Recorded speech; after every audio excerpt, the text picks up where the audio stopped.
The first time on 4 Extra, Part 1 of Michael Crawford's Parcel Arrived Safely.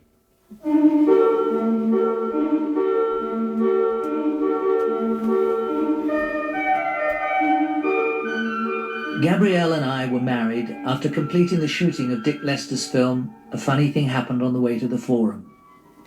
Dick was my best man, and he filmed the entire ceremony with a crank camera that made it look like Mary Pickford marries a Keystone Cop. Oh well, that's the way things were done in the 60s.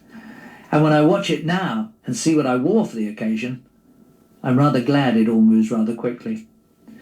Oddly, I've never been able to throw out the old corduroy suit that I wore that day. I suppose I'm sentimental. And besides, I am the grandson of a second-hand clothes dealer. We didn't have time for a proper honeymoon. Television, theatre and movie projects were coming thick and fast, and Gabrielle and I just had time to move into a flat in Clapham before I started rehearsals on a new production of a hilarious black comedy called The Anniversary. The run of the play marked a very special time for Gabrielle and me. She was pregnant, and we were delightedly making arrangements for her to stay in a London nursing home in Wigmore Street when the baby arrived. I kept practicing driving the route from Clapham to Wigmore Street in our little British racing green Austin 1100. Both of us read all the baby books and had Dr. Spocked ourselves to death, and everything I read served to reinforce my conviction that when the baby finally came, I'd have to get Gabrielle to the nursing home in double quick time. One Monday night, Gabrielle picked me up at the theatre as she always did, but on the drive home she complained of feeling some discomfort. We lay in bed that night. Well, in those last days of her pregnancy, I didn't exactly lie beside her. Rather, I hung off the end of the bed, because it just wasn't big enough for the three of us. I was almost asleep when I heard Gabrielle say, "Darling, I think it's coming. I think I'm going to have it." Finally convinced she was as sure as she could be that this was indeed it, I ran into the bathroom, setting what I considered to be the proper example of complete calmness. I started to shave. What the hell am I shaving for, I thought. It's the middle of the night. I rushed out of the bathroom, still half covered in shaving cream and dressed in underwear and shoes. I looked like the sad remains of a Knickerbocker glory. Gabrielle tried to take command as best she could. "Michael, for heaven's sake," she pleaded, "please just calm down. Get dressed and take me to hospital." "I am calm. I'm totally calm," I argued. Then, remembering Dr. Spock, I tried to soothe her. "You must not panic." I was all sweet reason. "You're panic-stricken at the moment, and I understand that. I understand your condition, and I've trained myself to deal with you." It was as though I was talking someone down off the ledge of a very high building. She started to laugh hysterically. "Don't laugh," I said. "This is no laughing matter. Don't laugh now, because that will induce it." I was very impressed by that word. God knows I'd seen it enough in Dr. Spock.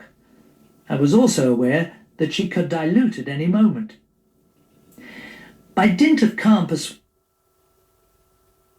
persuasion, Gabrielle was able to get me dressed and into the car, and we started the mad drive to the nursing home.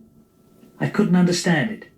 In just a few short hours, I had completely forgotten the way. We drove in some raging fashion, going the wrong way down one-way streets and finding every cul-de-sac in Clapham. Finally, we found London. Greatly relieved, I pulled up at the entrance of Westminster Hospital. Totally the wrong place. Now really in a state of panic, I raced off again, trying to find the elusive Wigmore Street. I made a silent vow to myself at that moment to make sure when we had our next baby, it would be born at Westminster Hospital. That way I'd be sure to get it right the first time. I stayed with Gabrielle a while after we found the nursing home, but the staff sent me off saying she'd be all right and would sleep the night. "If anything happens," I said. "Don't worry," the nurse said. "We'll call you. And we've notified her doctor." He was delighted, of course, to be called away from his dinner party. "He said he'd drop in later," the nurse added. Early the next morning, I went to see Gabrielle. But now there was no sign of the baby. Not a contraction in sight.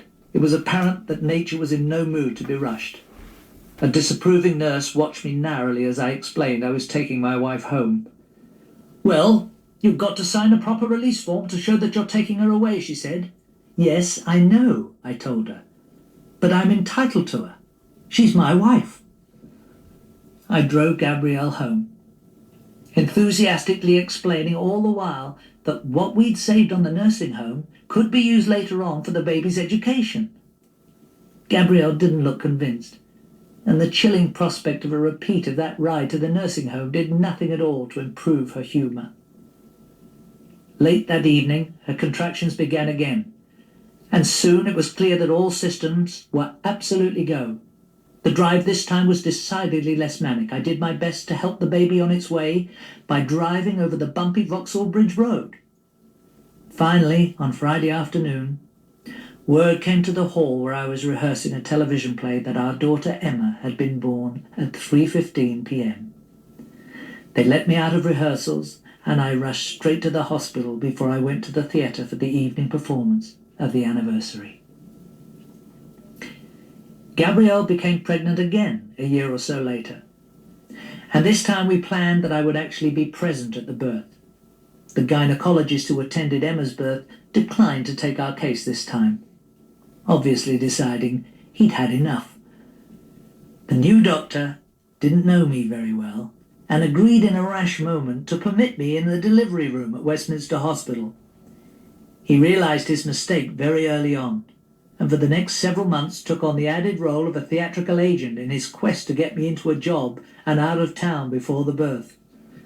I did have a new job by then. I can't remember what it was, only that it prompted me to grow a beard. But much to the doctor's despair, it was in London. Besides, no matter what he'd arranged, there was no way I was going to miss the experience. I'm delighted to report there was much less time spent on the A22 for the birth of our second child, Lucy. Remembering my instinctive knowledge of the route to Westminster Hospital, I kept the vow I made to myself and booked a room for Gabrielle there. In the hospital that day, I made myself useful as I sat with Gabrielle and helped her time the contractions. Her labour was much shorter this time. Memory plays bizarre tricks. How odd to remember that we were watching the beginning of a new police series called Softly, Softly on television when the nurse came in. "It's time to go down, Mrs. Crawford," she said. I followed along, walking behind the rolling stretcher into the elevator and down to the delivery room. I held on to Gabrielle's ankle all the while, like a child holds its mother's hand, as much for my own support as to comfort her, not wanting to be intrusive, but knowing full well that I was. I was stopped at the delivery room door. "Would you please go and scrub up, Mr. Crawford?" the nurse said. "Well, I had a wash before I left," I said. "I'm really clean." "No, Mr. Crawford," she explained, handing me a surgical cover and mask. "We all scrub up here, whether we've had a wash or not." "Oh, certainly. Yes, of course," I said. A hospital scrub-up room is a place at least as unsettling and alien to the outsider as any Martian spaceship might be to an Earthling. Eyes peer at you from all corners of the room. All conversation stopped when I entered. Only the hiss of running water broke the silence. Out of the corner of my eye, I saw the doctor standing next to me glance speculatively in my direction. He looked me up and down as I adjusted the mask over my bearded face, then sighed in resignation. I caught a glimpse of myself in the mirror. With red whiskers poking through the mask at odd places, my face looked like a wasp's backside. The doctors and nurses did much turning on and off of water taps with only the use of an elbow, an impressive feat to my mind. Of course, when I tried it, I squirted my dirty soap all over the doctor standing next to me, who then, rather pointedly, proceeded to scrub up all over again. The scrub up over, we entered the theatre. Gabrielle lay on the table, her legs resting in uncomfortable-looking stirrups. She was surrounded by masked nurses. I gave her a confident, everything's under control nod. Good grief, what am I in for? Please let me get through this without fainting. "Would you like to stand by your wife's head, Mr. Crawford?" the doctor asked. "Yes," I said.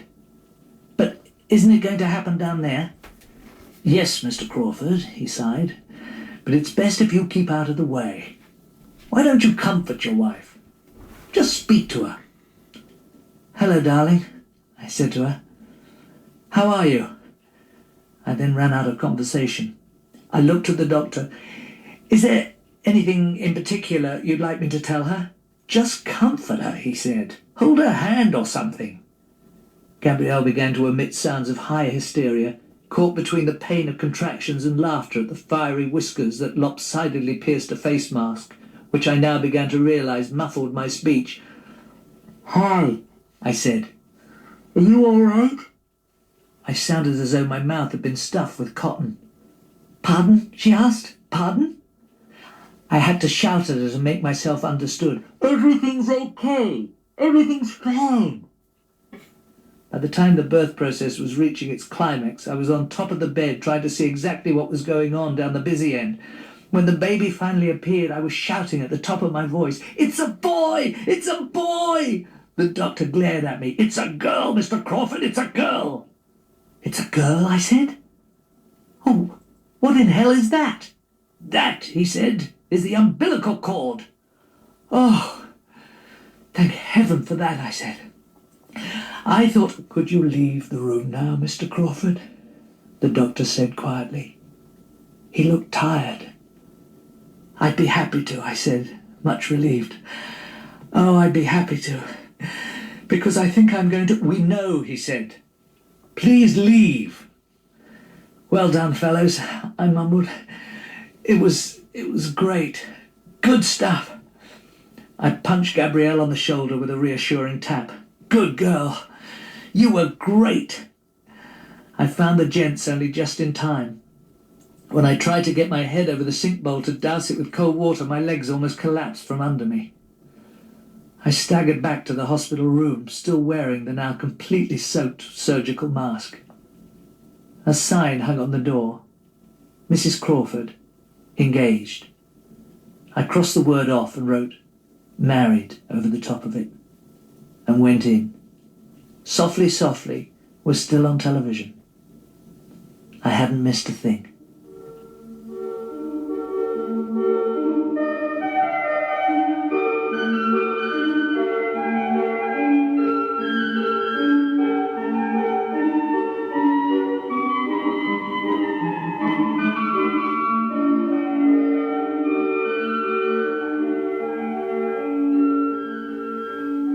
Michael Crawford reading from his autobiography, Parcel Arrived Safely. It was abridged by Pat McLaughlin and produced by Penny Lester. There's quite a large Wikipedia entry for Michael, as you'd expect, and I find from it that Ronnie Barker and Norman Wisdom were the first two choices to play Frank Spencer. And also the theme tune, do you remember?